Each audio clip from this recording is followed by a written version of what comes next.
रब्बी शरह ली सदरी वयस्सिर ली अमरी वहलुल उक़्दतम मिन लिसानी यफ़क़हू क़ौली। बिस्मिल्लाहिर्रहमानिर्रहीम। अस्सलामु अलैकुम वरहमतुल्लाहि वबरकातुहू। उम्मीद करती हूँ आप सब लोग खैरियत से होंगे। अल्लाह ताला मुझे और आपको अपनी ख़ास रहमतों के साए में रखे। ये एक कुदरती बात है कि जब भी हम में से कोई मलकुल मौत हज़रत इज़राइल का नाम सुनता है तो जिस्म में कपकपी तारी हो जाती है, क्योंकि हर एक जी रूह की रूह कब्ज़ करने का ज़िम्मा मलकुल मौत हज़रत इज़राइल के पास है।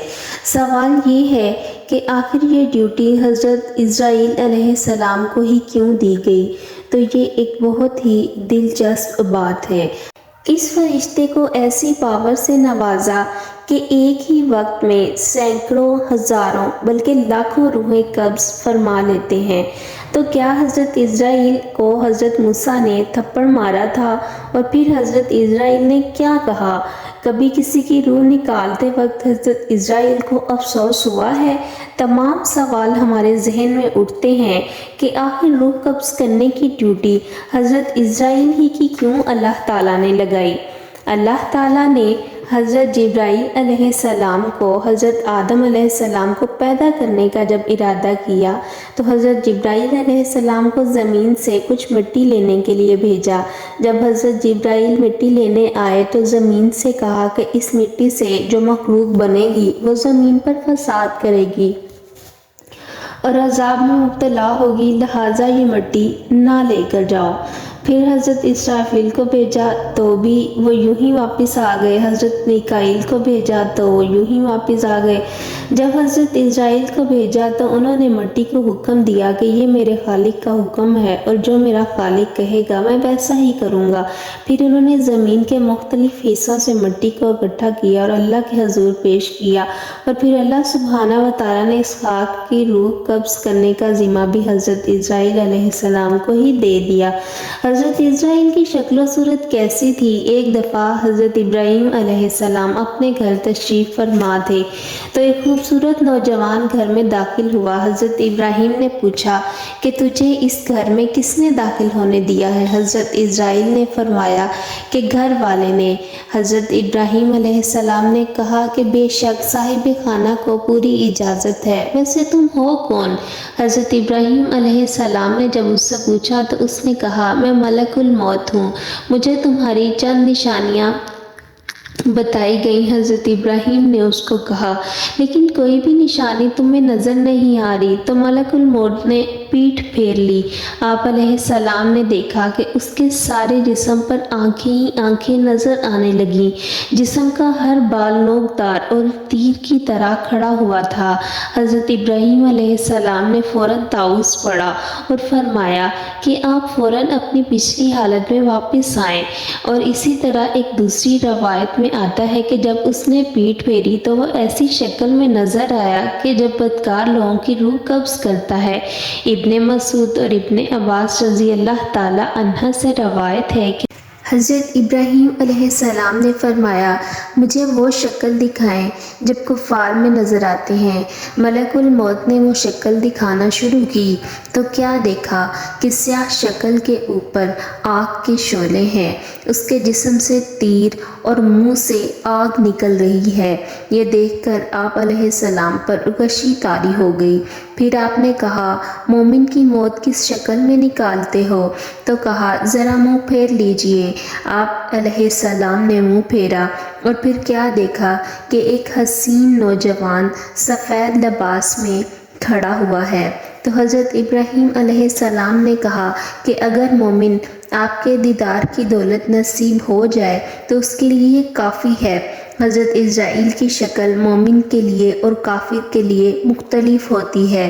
तो अल्लाह ताला से दुआ है कि हमें हज़रत इज़राइल की वो शक्ल मरते वक्त नज़र आए जो मोमिन को नज़र आती है। आमीन या रब्बिल आलमीन। مولانا رومی کی حقائق میں سے ہے، اللہ تعالیٰ نے حضرت اسرائیل علیہ السلام سے پوچھا، تجھے کسی کی روح قبض کرتے وقت رحم آیا؟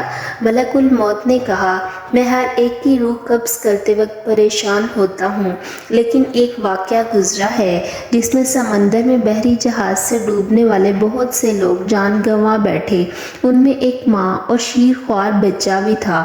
میں نے دیکھا کہ سمندر کی لہروں میں ماں بیٹا آگے کو جا رہے ہیں۔ جب تو نے حکم دیا کہ ماں کی روح قبض کر لوں تو مجھے اس شیرخوار بچے اور ماں پر بہت رحم آیا۔ اللہ تعالیٰ نے فرمایا، کیا تجھے پتا ہے ہم نے بچے کو کیسے بچایا اور اس نے کیسے پرورش پائی؟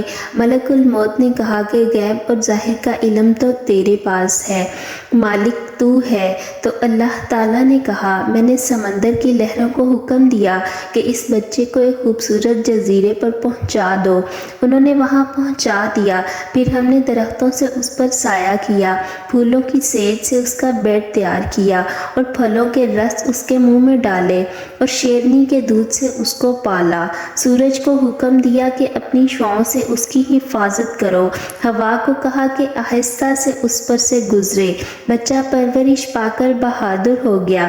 ایک بادشاہ کا وہاں سے گزر ہوا، وہ صحت مند بچہ دیکھ کر اسے اٹھا کر محل لے گیا۔ ان کے ہاں اولاد نہ تھی، بادشاہ نے اسے اپنا بیٹا بنا لیا۔ بادشاہ کی وفات کے بعد وہ اکیلا تخت و تاج کا مالک بن گیا۔ غرور و تکبر سے لوگوں پر ظلم کرنے لگا، بت بنوا کر سجدے کروانے لگا، ہمارا شریک بن بیٹھا۔ ہم نے اپنے خلیل ابراہیم علیہ السلام کو اس کے پاس بھیجا تو اس نے ہمارے پیارے کو بھی آگ میں پھینک دیا۔ حدیث پاک میں حضرت اسرائیل کا ایک اور واقعہ ملتا ہے جس میں حضرت موسیٰ نے ملک الموت کو تھپڑ مارا تھا۔ اس حوالے سے حضرت ابو ہریرہ رضی اللہ تعالیٰ عنہ سے روایت ہے کہ حضرت موسیٰ کے پاس موت کے فرشتے کو اللہ تعالیٰ نے انسانی شکل میں بھیجا تو حضرت موسیٰ نے اسے تھپڑ مارا۔ وہ اپنے رب تعالیٰ کے پاس واپس گیا اور جا کر اس نے اپنے اللہ کو بتایا کہ تو نے مجھے ایسے بندے کے پاس بھیجا ہے جو مرنا نہیں چاہتا۔ ہمارے پیارے نبی حضرت محمد صلی اللہ علیہ وآلہ وسلم کے ساتھ حضرت اسرائیل کا پیش آنے والا واقعہ بہت دلچسپ ہے۔ اللہ تعالیٰ نے ملک الموت کو حکم دیا کہ انتہائی خوبصورت شکل اختیار کرو اور میرے محبوب کے پاس تشریف لے جاؤ اور انتہائی نرمی سے جان لینا۔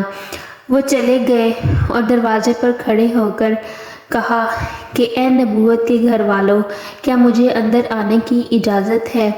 حضرت عائشہ رضی اللہ تعالیٰ عنہا نے حضرت فاطمہ رضی اللہ تعالیٰ عنہا کو بتایا اور کہا کہ اس آدمی کو جواب دو۔ اس نے 3 دفعہ اجازت مانگی۔